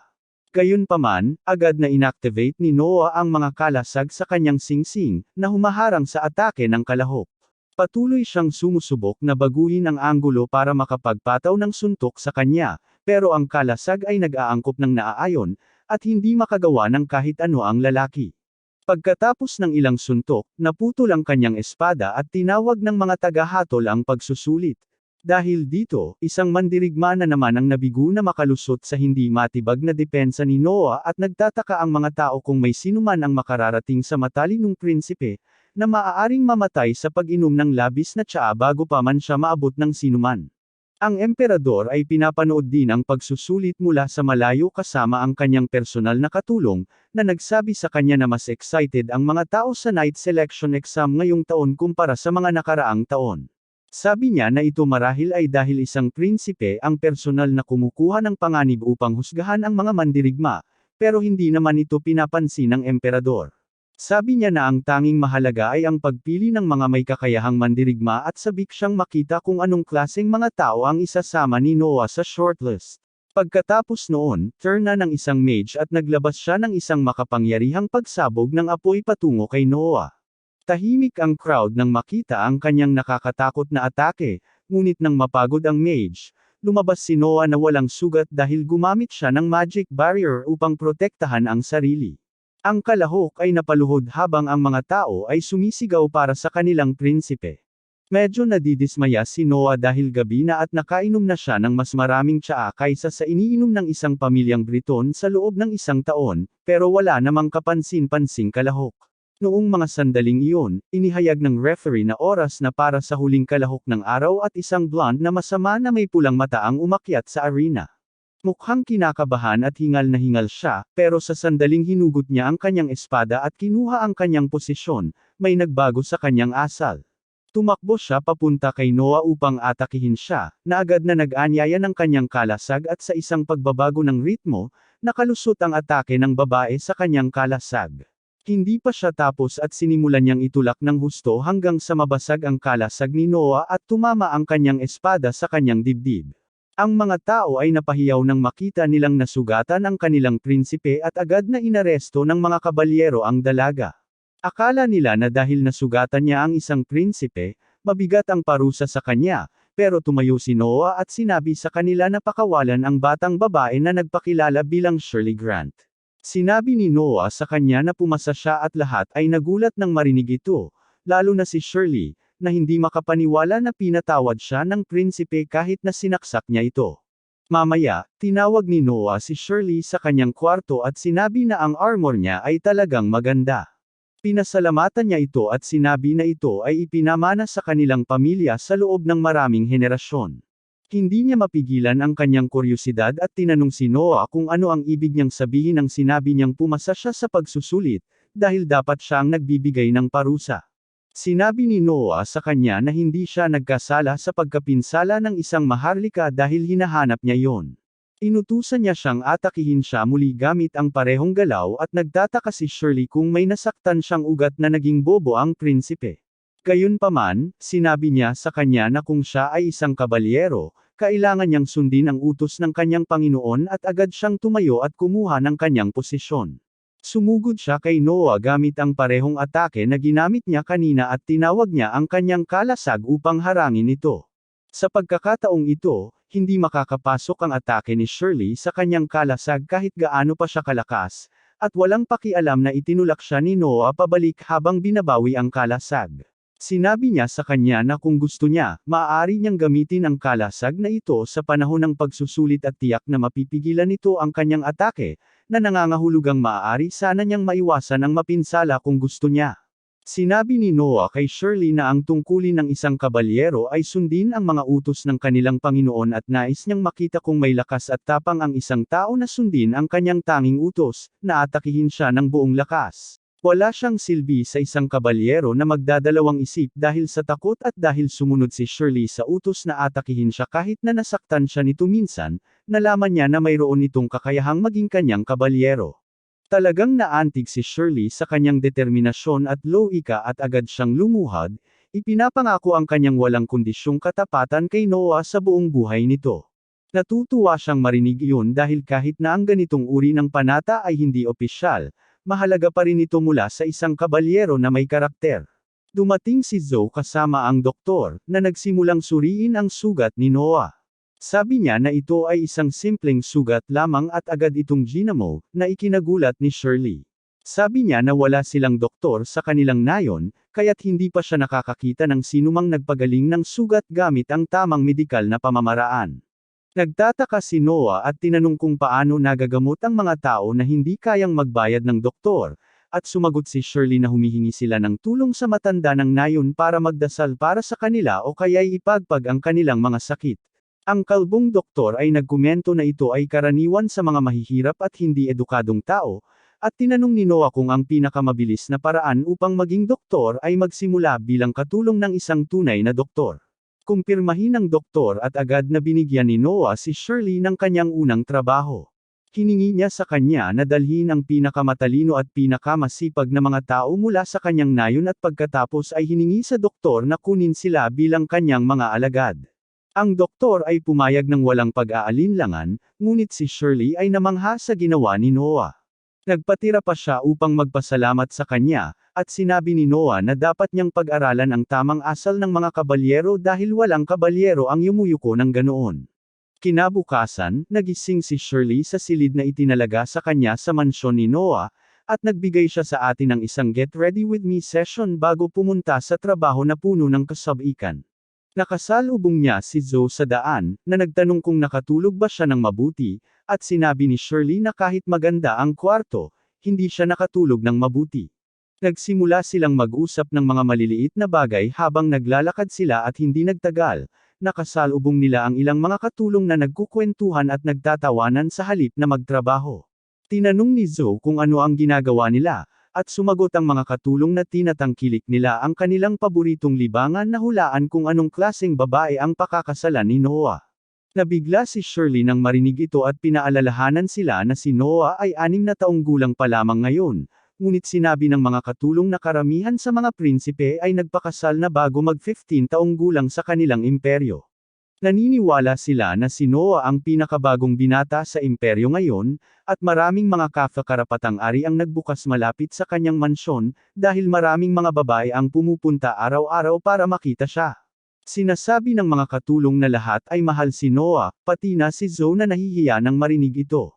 Sinimulang kulitin siya ng mga katulong, sinasabing nag-aral na siya ng mahika kamakailan para mapabilib si Noah, at nauutal siyang sumagot na gusto lang niyang maging kapaki-pakinabang sa kanyang amo. Mabilis siyang umalis at habang tinatawag siya ng mga katulong na kaakit-akit, si Shirley ay nakatitig lamang sa kanya. Mamaya, pumunta siya sa opisina ni Noah habang tumatanggap siya ng ulat mula sa isang batikang kabalyero tungkol sa pagsusulit. Sinabi ng kapitan na ang lahat ng bagong kabalyero na pinili ni Noah ay talagang mahusay, at labis na nagpapasalamat ang kanilang mga squad captain. Nilagdaan ni Noah ang mga dokumento at sinabi sa kabalyero na hindi ito magiging posible kung wala ang tulong ng mga dedikadong tao tulad niya. Pagkatapos, inutusan ni Noah si Shirley na ihatid ang kabalyero, at lumuhad siya sa harap nito habang papalabas na ito. Nagulat ang kabalyero sa ginawa niya at sinabi sa kanya na hindi na kailangan ang formalidad na iyon dahil pareho silang nasa parehong ranggo. Bigla niyang naisip na ipinadala siya ni Noah kasama ang dalaga upang matutunan ng higit patungkol sa mga etiketa ng kabalyero, at pinayuhan niya itong manatili sa prinsipe dahil wala na siyang mahahanap na mas mabuting guro. Pagkatapos noon, nagdaos si Noah ng isang salo-salo kung saan nag-perform si Ollie at pinabilib ang lahat sa kanyang mga kanta. Si Alan at Cindy ay lumuhad sa harap niya at pinasalamatan siya sa pag-imbita sa kanila, at sumagot si Noah na inihanda niya ang salo-salo na ito lalo na upang pasalamatan sila sa kanilang tulong sa tagumpay ng pagsusulit para sa pagpili ng mga kabalyero. Sinabi niya sa kanila na lahat ng tao sa salo-salo ay mga mangangalakal na may malalakas na ugnayan sa kanya, at nagpasya si Alan na gumawa ng ilang mahahalagang koneksyon sa kanila. Dumating si Zoe doon na may dalang liham na nakapangalan kay Noah, at medyo hindi siya komportable na ibigay ito sa kanya dahil wala namang pangalan ng nagpadala. Umalis si Noah sa party kasama sina Shirley at Zoe para buksan ang liham. Sabi ni Zoe na ang taong naghatid ng liham ay ibinagsak ito at tumakbo nang makita ang mga gwardya, at iyon ay nagdudulot ng pagdududa sa lahat. Sinabi ni Shirley sa kanya na maaaring delikado ito kaya siya na lang ang dapat magbukas nito. Pero sinuri ni Noah ito kasama si Leviathan at natuklasan na ligtas ang liham. Naglalaman ito ng napakalihim na impormasyon na may binabalak ang natitirang mga rebelde, at napagtanto ni Noah kung sino ang naghanap ng impormasyong ito para sa kanya.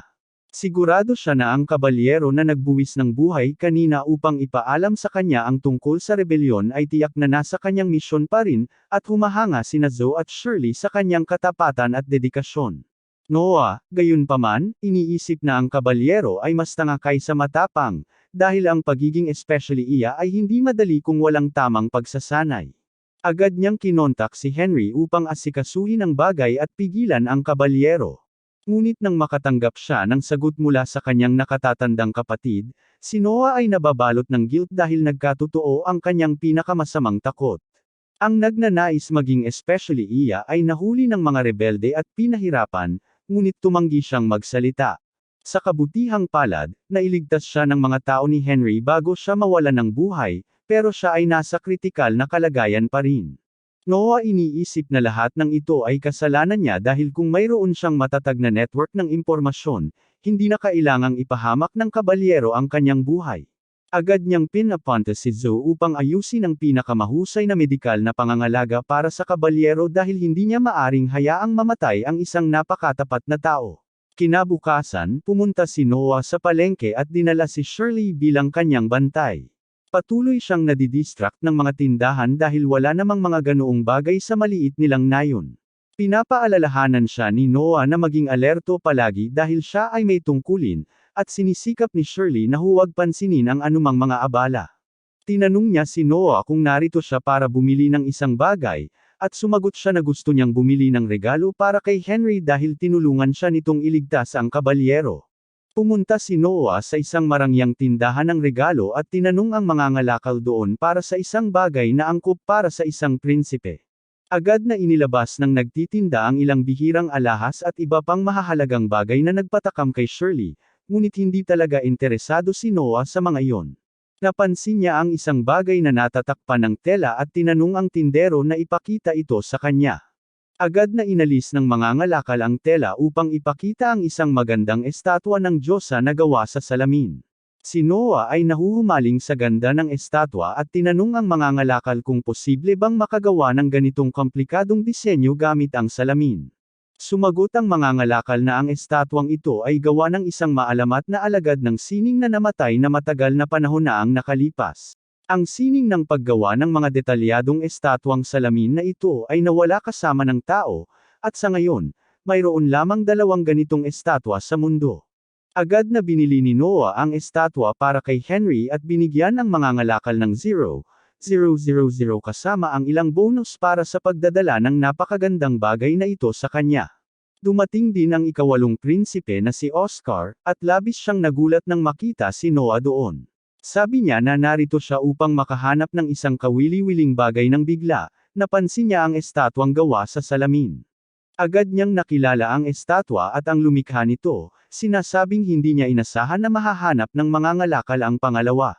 Tinanong siya ni Noah kung alam niya kung nasaan ang unang estatwa, at sumagot si Oscar na siya ang may-ari nito. Pagkarinig ni Noah nito, kinuha niya ang estatwa at binasag ito sa lupa, na nag-iwan sa lahat ng nagulat. Sinabi ni Noah sa mangangalakal na mag-relax dahil makukuha pa rin ito ang kanyang bayad at dagdag na pera para sa mga gastos sa paglilinis. Sabi niya na may malaking pagkakaiba sa pagkakaroon ng 2 kopya ng isang likhang sining at pagiging nag-iisang piraso nito, at iyon ang kanyang pinapangarap. Sinabi niya sa mangangalakal na ipakalat ang balita na ang pangalawang estatwa ng Diyosa na kanyang natagpuan ay nasira, at ngayon ay isa na lamang ang natitira sa mundo. Ito ay magpapataas ng halaga ng estatwa ni Oscar ng labis, at ang ika-8 prinsipe ay namangha sa talino ni Noah. Pagkatapos noon, umuwi na si Noah at tiyak na napansin na mula nang magsimula siyang maglingkod sa kanya, sunod-sunod na ang mga sorpresa na natatanggap niya. Sinasabi niya na hindi niya maintindihan kung bakit sinira ni Noah ang mahalagang estatwa, at sumagot siya na ito ay isang bagay lamang at ang mga bagay ay hindi kailanman tunay na kayamanan. Sabi ni Noah na ang tunay na kayamanan ay ang mga kaibigan na nagagawa natin sa daan, at pati na rin ang mga taong handang isakripisyo ang kanilang buhay para sa kanya. Lalo na ito sa kanyang kaso dahil ang kanyang mga stats ay tumataas batay sa kanyang relasyon sa mga tao sa paligid niya, at ang paggawa ng malaking pabor kay Oscar ay nagbigay sa kanya ng malaking pagtaas. Si Shirley ay namangha sa kanyang ideolohiya, at sinabi ni Noah sa kanya na isa rin siya sa kanyang kayamanan. Ang buhay ni Noah bilang isang henyo prinsipe ay nagpatuloy pagkatapos nito, at 6 na taon ang lumipas na parang isang iglap, at ang 12 taong gulang na prinsipe ay handa na para sa mga bagong hamon at oportunidad. Naupo si Noah mag-isa sa mesa ng almusal habang sinisilbihan siya ni Zoe, ngunit ang atensyon niya ay nasa bagong katulong na si Gigi na abala sa pagtitig sa labas ng bintana. Tinanong siya ni Noah kung may bumabagabag sa kanya, at sumagot siya na ang pila ng mga taong nagdadala ng kanyang mga regalo sa kaarawan ay patuloy pa ring dumadami kahit na 3 araw na ang lumipas. Naiintindihan ni Noah kung bakit labis na naguguluhan ang kanyang bagong katulong at sinabi ni Zoe sa kanya na noong nakaraang taon, tuloy-tuloy ang pagdating ng mga regalo sa loob ng 1 linggo. Nabigla si Gigi nang marinig iyon, at ipinaliwanag ni Noah na hindi lang basta matatanggap niya ang mga regalo at tapos na. Kailangan niyang maingat na gumawa ng listahan ng bawat regalo at ang kanilang nagpadala na hindi madaling trabaho.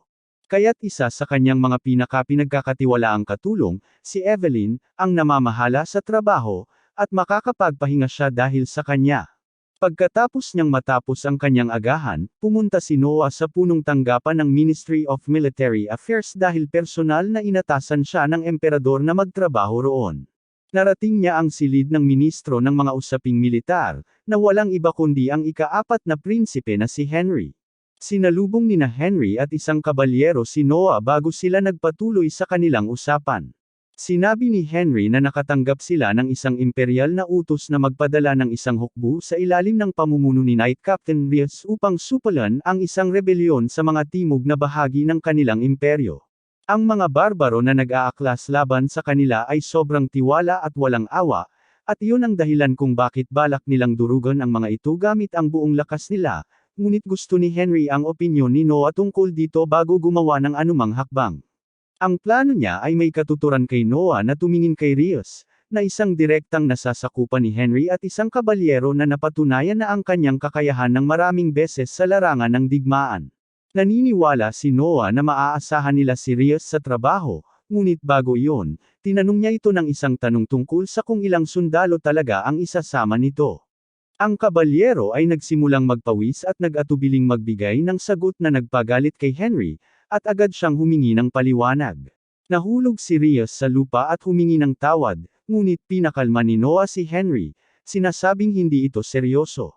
Pinapaalala niya kay Henry na ang mga general sa digmaan ay tumatanggap ng pondo mula sa imperial na korte batay sa bilang ng mga sundalong kasama nila, ngunit ang ilang general ay isinasama ang mga mangangalakal at iba pang mga katulong sa listahan upang makakuha ng mas maraming pondo na maaari nilang itago para sa kanilang sarili.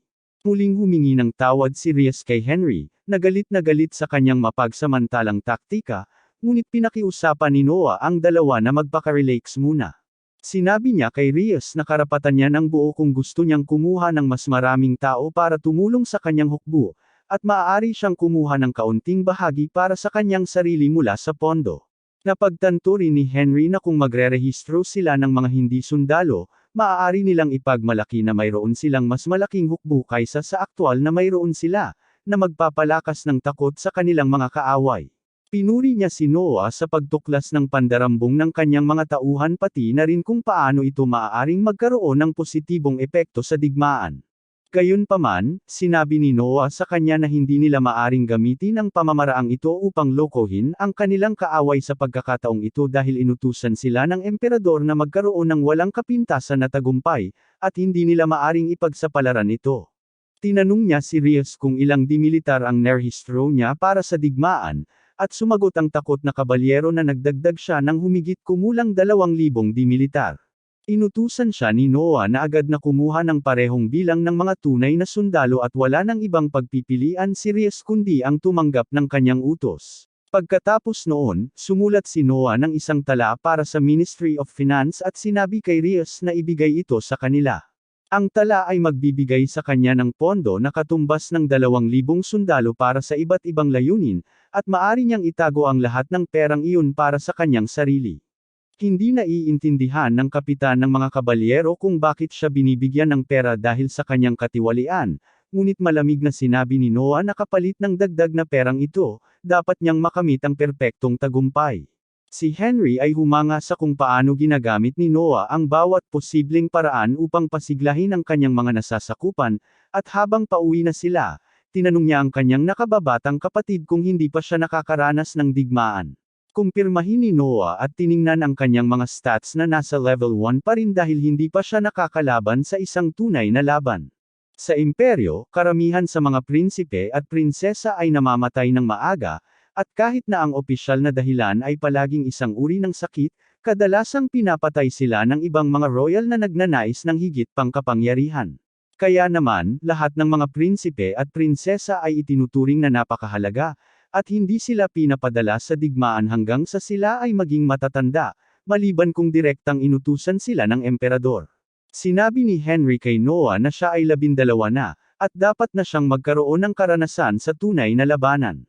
Sumagot si Noah na agad siyang pupunta sa larangan ng digmaan sa sandaling mag-utos ang emperador, at sinabi ni Henry na hindi siya magkakaroon ng maraming kahirapan dahil may dala siyang isang maalamat na magic na espada. Maya-maya, biglang huminto ang karwahe ni Henry nang may isang batang babae na tumakbo sa harapan nito. Nagmakaawa siya sa sinuman na iligtas siya, at hindi nagtagal ay may grupo ng mga bata ring lumabas mula sa madidilim na eskinita. Sa likuran nila ay may ilang mga tulisan na gustong hulihin sila at ipadala sa Epstein Island. Hinawakan nila ang mga babae at sinubukang dalhin sila nang lumabas si Noah at inutusan silang huminto. Hindi nila alam ng mga tulisan kung sino ang kausap nila, at sinabihan nila si Noah na bumalik at uminom ng gatas ng kanyang mommy. Hindi pinansin ni Noah ang kanilang mahihinang pang-iinsulto at tinanong sila tungkol sa kanilang registration number dahil ilegal ang hindi nakarehistrong pangangalakal ng alipin sa imperyo. Ang mga tulisan ay naging marahas ng tanungin, ngunit mabilis na tinawag ni Noah si Leviathan at pinagsasaksak sila, na knockout sila nang hindi naman talaga pinatay. Lahat ay humanga sa kanyang kasanayan, kahit na hindi nila siya talagang nakikilala. Lumapit si Noah sa mga bata upang aliwin sila, nang biglang may lumabas na matandang mahina mula sa anino at binati siya. Malinaw niyang inamin na siya ang utak sa likod ng kalakalan ng mga alipin at binalaan si Noah na huwag siyang pakialaman dahil may suporta siya mula sa unang Prinsipe Gilbert. Napagtanto ni Noah na ang matandang tarantado ay isa sa mga kasosyo ni Epstein dahil sa kanyang pagiging tuso at matapang, at nagtataka siya kung paano niya dapat harapin ang sitwasyon ngayon. Sinabi ng matanda na iwanan na lang niya ang mga babae at magkunwari na wala siyang nakita, pero hindi kayang isakripisyo ni Noah iyon. Tinanong niya si Henry kung kilala niya ang lalaking ito, at tinanggihan ito na nakita na niya ang mukha nitong nakakapagpabalik ng sikmura. Sabi ni Noah na hindi niya rin alam kung sino siya, at habang sinusubukang ipaliwanag ng matanda ang kanyang sarili, ginamit niya ang sinumpang enerhiya ni Leviathan para patumbahin ito. Noah pagkatapos ay malakas na nagpahayag na kahit mga walang pangalang tulisan ay nag-aangkin na nagtatrabaho para sa unang prinsipe sa mga panahong ito. Sabi niya na maaaring lokohin siya ng mga karaniwang tao, pero siya at ang kanyang kapatid ay hindi maloloko. Naniniwala ang publiko sa sinasabi ni Noah matapos siyang kilalanin ng isang lalaki bilang matalinong prinsipe. Pagkatapos, inutusan ni Noah ang mga sundalo na hilahin ang mga lalaking ito patungo sa tahanan ng unang prinsipe at sabihin sa kanya na maling ginagamit nila ang kanyang pangalan.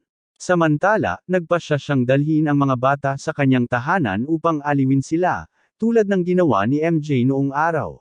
Humanga si Henry sa mabilis na pag-iisip ni Noah, at ipinaliwanag niya na kung talagang nagtatrabaho ang mga lalaki para kay Gilbert, hindi niya sila mapapatay. Pero hindi niya rin maaring hayaan na makita ng mga tao ang isang prinsipe na nanunood ng ilegal na kalakalan ng mga alipin at walang ginagawa. Kaya't ginawa niyang mga peking alipin ang mga ito at ibinigay kay Gilbert, na malamang ay itatapon sila bilang mga pasanin. Mamaya, habang kumakain sina Noah at Henry, dumating ang butler upang maghatid ng mahalagang balita.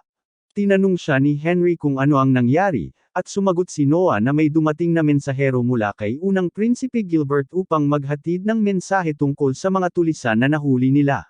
Pinasalamatan sila ni Gilbert sa pagdakip sa mga pekeng gumagamit ng kanyang pangalan at sinabi na inihahanda na niyang ipadala ang mga ito sa korte para sa tamang parusa, ngunit uminom sila ng lason at nagtapos ng kanilang buhay. Alam ni Noah na kalokohan niya at si Gilbert ang pumihil sa mga lalaking iyon. Tinanong niya si Henry kung talagang may underground slave company si Gilbert, at siya'y nagpatunay. Sinabing si Gilbert ay namumuhay sa karangyan at nag-aaksaya ng pera ng walang kabuluhan, kaya tiyak na may mga ilegal na negosyo siyang pinapatakbo. Hindi maaring sisihin ni Noah ang kanyang nakatatandang kapatid sa pag-aaksaya ng pera dahil kahit siya ang unang prinsipe, siya ay anak ng isang alingaungaw at hindi kailanman magiging susunod na emperador. Noah thinks that the slave trade and private estates he owns are just a cover-up for something far more sinister, and Henry is taken aback at how quickly his 12-year-old brother figured that out. Kinabukasan, sinabi ni Noah sa mga batang nailigtas niya na may mga koneksyon siya at ngayon ay malaya na silang makauwi.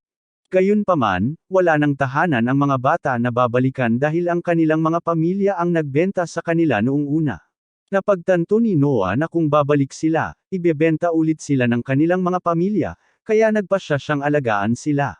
Inutusan niya ang butler na ayusin ang mga kwarto at trabaho para sa kanila, at kung may gustong mag-aral, siya na rin ang baalang mag-asikaso noon. Nabigla ang lider ng mga babae nang marinig ito at tinanong si Noah kung bibilhin niya sila. Sagot niya na hindi niya sila binibili at malaya silang umalis sa kanya kung kailan nila gusto. Pero kung mananatili sila sa kanya, hindi niya papayagan ang anumang pagtataksil. Sinabi ng butler na pasalamatan sila si Noah at saka sila dinala. Habang pinapanood niya silang umalis, naaalala ni Noah ang kanyang pilosopiya na ang mga tao ay kayamanan at iyon ay nagpapaalala sa kanya ng isang bagay na matagal na niyang gustong gawin. Tinawag niya si Evelyn sa kanyang opisina at nagsimula siyang magulat na lahat ng kanyang mga regalo sa kaarawan ay nakolekta na. Sumagot si Noah na alam na niya iyon at sa kanya itinutulak ang isang sobre patungo sa kanya. Nagtataka si Evelyn tungkol doon at sinabi ni Noah na pinapaalis siya sa kanyang serbisyo upang maging isang opisyal ng gobyerno na namamahala sa isang rehiyon sa kanyang teritoryo. Hindi alam ni Evelyn kung paano tutugon sa pagkakapromote mula sa isang katulong patungo sa alkalde, at sinabi ni Noah na siya ang pinakamatalino sa kanyang mga katulong at ang simpleng paglilingkod sa kanya ay isang pag-aaksaya ng kanyang talento. Handa nang tanggihan ni Evelyn ang promosyon para lamang makapaglingkod kay Noah, ngunit sinabi niya sa kanya na kung mapatunayan niyang magaling siyang tagapangasiwa, papurihan siya ng mga tao dahil sa pagkakaroon ng magandang mata para sa talento. Inutusan niya siyang umalis sa mansyon at magtrabaho para sa kanya, at iyon na ang lahat ng kailangan niyang marinig. Di nagtagal, tinawag si Noah ng emperador na narinig ang tungkol sa kung paano niya ipinagtanggol ang karangalan ni Gilbert. Sumagot si Noah na lahat ng iyon ay nagkataon lamang dahil ang tanging layunin niya ay iligtas ang mga bata at hulihin ang mga kriminal. Napagtanto niya na si Gilbert mismo ang nagulat sa emperador tungkol sa insidente upang maiwasan ang anumang backlash at upang magmukhang inosente sa harap ng lahat. Sinabi ng emperador na nakakalungkot na mayroon pa ring mga maruruming kriminal na malayang naglalakad sa mundong ito. Tinanong niya si Noah tungkol sa parusa para sa kanila at sinabi ni Noah na ayon sa batas, ang pinuno ay kailangang putulin ang kanyang kanang braso at ang lahat ng iba pa ay kailangang ipadala upang maglingkod sa hukbo sa Afghanistan. Sinabi ng emperador na hinarap ni Noah ang mga kriminal ng hayagan at inaresto sila, ngunit kung siya ang nasa sitwasyon, magpapanggap siya at papaluan ng mga kriminal para mahuli sila sa akto. Nagbiro ang punong ministro na magiging isang krimen ito laban sa pamilyang imperial at papatayin ang mga kriminal, at habang lahat ay tumatawa, nagpasya si Noah na suriin ang katotohanan. Sabi niya na kung ang emperador ay nagtatago at hindi alam ng kriminal kung sino ang kanyang sinasaktan, ito ay magiging simpleng pananakit lamang at hindi isang krimen laban sa imperial na pamilya. Nagtahimik ang korte nang marinig ito at naramdaman ni Noah na lumampas siya sa kanyang hangganan sa pagwawasto sa punong ministro sa isang hypothetical na sitwasyon. Gayunpaman, bago siya makapag-sorry, tumawa ang emperador at sinabi sa punong ministro na siya ang nanalo sa postahan.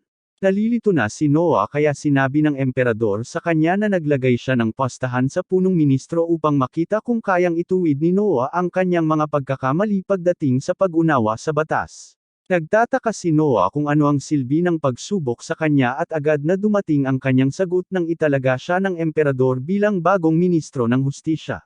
Ang korte ay nag-init sa pagkarinig nito at pumapalakpak sila kay Noah, Sinasabi na siya lamang ang pangalawang prinsipe pagkatapos ni Henry na naging ministro.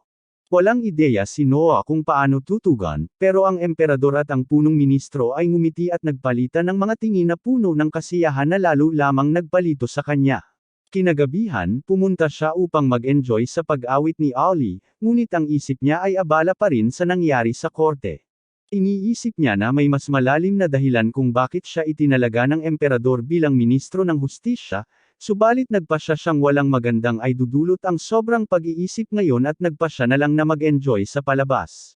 Kasabay nito, nakatanggap ang emperador ng isang nakababahalang ulat mula sa punong ministro, at pinili niyang siya na ang baalang humawak nito dahil may mas mahalaga siyang bagay na kailangang asikasuhin na hindi na niya kayang ipagpaliban pa.